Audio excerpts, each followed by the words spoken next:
नमस्ते, वेलकम। स्वागत है आप सभी लोगों का आपके प्यारे चैनल लक्ष्य विजय में।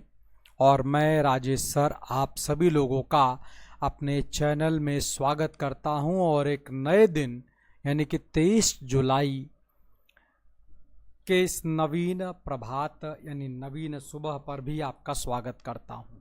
23 जुलाई से महत्वपूर्ण घटनाओं की बात करें तो ये चित्र देखकर शरीर के अंदर रोंगटे खड़े हो गए होंगे, शरीर के अंदर एक विशेष प्रकार का जोश आ गया होगा।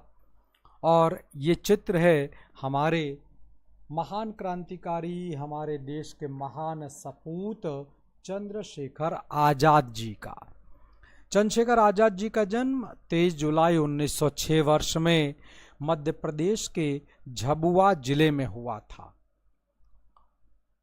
बचपन से ही अंग्रेजी सरकार और अंग्रेजी सरकार के हरकतों से नाराज़, हरकतों से देश की आज़ादी के प्रेम करने वाले चंद्रशेखर आज़ाद जी छोटी उम्र में ही क्रांतिकारी विचारधाराओं से भरपूर हो गए। 1920 में जब गांधी जी ने असहयोग आंदोलन शुरू किया तो चंद्रशेखर आज़ाद भी उसमें कूद पड़े। कहते हैं गिरफ्तार किया गया, छोटी उम्र का बच्चा, 14-15 साल का शायद बच्चा या थोड़ा और उम्र रहा होगा, जो भी है। तो इस बच्चे को गिरफ्तार किया गया और पूछा गया अपना नाम बताओ। तो इस बच्चे ने अपना नाम बताया आज़ाद। पूरा नाम बताओ, चंद्रशेखर आज़ाद। क्या क्या किया है, जो जो किया है उसको स्वीकार करता हूं और ऐसा है, मतलब सारी बातों को स्वीकार किया। बच्चा स्वीकार करते हुए, बच्चे को के तौर पर देखते हुए अंग्रेजी सरकार यानी मजिस्ट्रेट ने कुछ 100 कोड़े मारने का आदेश दे दिया, भेज दिया। उस सजा को पूरा करके चंद्रशेखर आज़ाद आ जाते हैं। इस बीच दुर्भाग्यवश असहयोग आंदोलन वापस आ जाता है और अब चंद्रशेखर आज़ाद के मन में अपने देश के प्रति भावना तो पहले से बलवती है, लेकिन अब कुछ और बड़ा करने की चाहत है, जिसको लेकर अब वो क्रांतिकारी संगठन की ओर आगे बढ़ रहे हैं। और इस बीच अपनी पढ़ाई लिखाई के सिलसिले में इलाहाबाद और बनारस के क्षेत्र में आएंगे और इन्हीं जगहों पर इनकी मुलाकात कुछ अन्य क्रांतिकारी, सचिन नाथ सान्याल और भी कई लोगों से मुलाकात होगी, जिनसे प्रेरणा लेते हुए फिर ये क्रांतिकारी संगठन को बनाने की ओर चल पड़ेंगे, जिसमें इनका साथ राम प्रसाद बिस्मिल, अशफाकुल्ला खां, सचिन नाथ सान्याल, भगवती चरण वोहरा, बहुत प्यारे मित्र थे इनके, और कई लोग होंगे जिसके साथ अब ये अपना पहला क्रांतिकारी संगठन, जैसे हिंदुस्तान रिपब्लिकन एसोसिएशन और कुछ जगहों पर हिंदुस्तान रिपब्लिकन आर्मी के तौर पर जाना जाता है, काकोरी कांड में शामिल हैं। वो एक अलग विषय है कि काकोरी कांड में पकड़ा तो कई लोगों को गया, चंद्रशेखर आज़ाद अंग्रेजों के हाथ कभी नहीं पड़े। HRA थोड़ा टूटा, थोड़ा बिखरा, जिसको फिर से 1928 वर्ष में स्थापित किया गया। भगत सिंह, सुखदेव, राजगुरु, जयदेव कपूर, जयगोपाल ऐसे युवा साथियों के साथ में, और इस नए संगठन को नाम दिया गया HSRA, Hindustan socialist Republican association. उधर तय कर लिया गया है इस क्रांतिकारी संगठन के द्वारा कि गांधी जी के सत्य और अहिंसा वाले रास्ते पर फिलहाल चलकर तो देश आज़ाद नहीं करवाया जा सकता है। इस बीच साइमन कमीशन आएगा, साइमन कमीशन का विरोध होगा। उस विरोध में लाला लाजपत राय भी सक्रिय होंगे और लाला साहब के ऊपर लाठियां चलेंगी। लाला साहब बुरी तरह घायल हो जाएंगे और घायल लाला साहब की मृत्यु हो जाएगी। नौजवान क्रांतिकारियों, विशेषकर HSRA के सदस्यों का जो गुस्सा है, जो आपा है, अब वो अनियंत्रित हो गया, बदला लेंगे।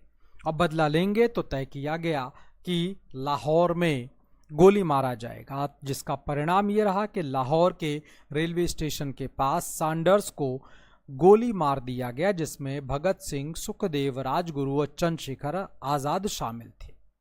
इसके ठीक बाद एक घटना और अंजाम दिया जाएगा और वो होगा जिसमें भगत सिंह और बटुकेश्वर दत्त शामिल होंगे, और वो होगा केंद्रीय विधानसभा के अंदर बम फेंकने की बात। इस पूरे योजना को चंद्रशेखर आज़ाद और इन सब लोगों ने मिलकर बनाया और असेंबली में बम फेंकने के बाद गिरफ्तारी दे दी गई। गिरफ्तारी हो गई तो लगभग सभी लोग गिरफ्तार हो गए। यशपाल और चंद्रशेखर आज़ाद इस बीच कुछ कार्य की वजह से संभवतः अपने साथियों को छुड़ाने के लिए बारूद और पैसों को इकट्ठा करने के उद्देश्य से ये पहुंचे हुए हैं इलाहाबाद।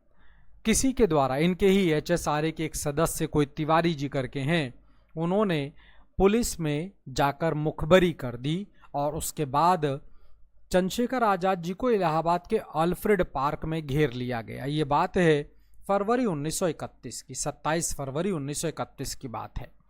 चंद्रशेखर आज़ाद ने डटकर मुकाबला किया है और अपनी बंदूक, जो कि अमेरिकन रिवॉल्वर हुआ करता था, उससे 5 अंग्रेजों को मार गिराया है। अंतिम तौर पर कहते हैं ऐसा कि उन्होंने खुद को गोली मारी और अपने आप को समाप्त कर लिया। एक अन्य घटना की ओर चलते हैं तो आज ही के दिन 1927 में भारतीय प्रसारण सेवा यानी कि इंडियन ब्रॉडकास्टिंग सर्विस की स्थापना की गई, जिसे वर्तमान समय में आकाशवाणी के नाम पर जाना जाता है। देश में रेडियो प्रसारण की शुरुआत बंबई और कलकत्ता में 2 निजी ट्रांसमीटरों के द्वारा शुरू किया गया। 1930 तक आते आते इस रेडियो का राष्ट्रीयकरण हुआ और 1935 में लियोनिल फिल्डेन को भारत के पहले कंट्रोलर ऑफ ब्रॉडकास्टिंग के तौर पर नियुक्त किया गया। जून 1936 में भारत की सरकारी रेडियो सेवा इंडियन ब्रॉडकास्टिंग सर्विस का नाम बदलकर ऑल इंडिया रेडियो किया गया। तब देश में रेडियो को इंडियन स्टेट ब्रॉडकास्टिंग के नाम से जाना जाता था। बाद में ऑल इंडिया रेडियो का नाम बदलकर इसे आकाशवाणी के नाम पर कर दिया गया। 23 जुलाई की महत्वपूर्ण घटनाएं जिनकी चर्चा मैंने आपके साथ किया। उम्मीद करता हूं ये जानकारियां आपको अच्छी लगती होंगी, पसंद आता होगा और इनको अपने दोस्तों के बीच साझा जरूर कर दीजिएगा, यानी वीडियो शेयर कर दीजिएगा। साथ ही साथ चैनल लक्ष्य विजय को लाइक भी कर दीजिएगा, सब्सक्राइब भी कर दीजिएगा। आप सभी लोगों का साथ और सहयोग देने के लिए धन्यवाद। नमस्कार।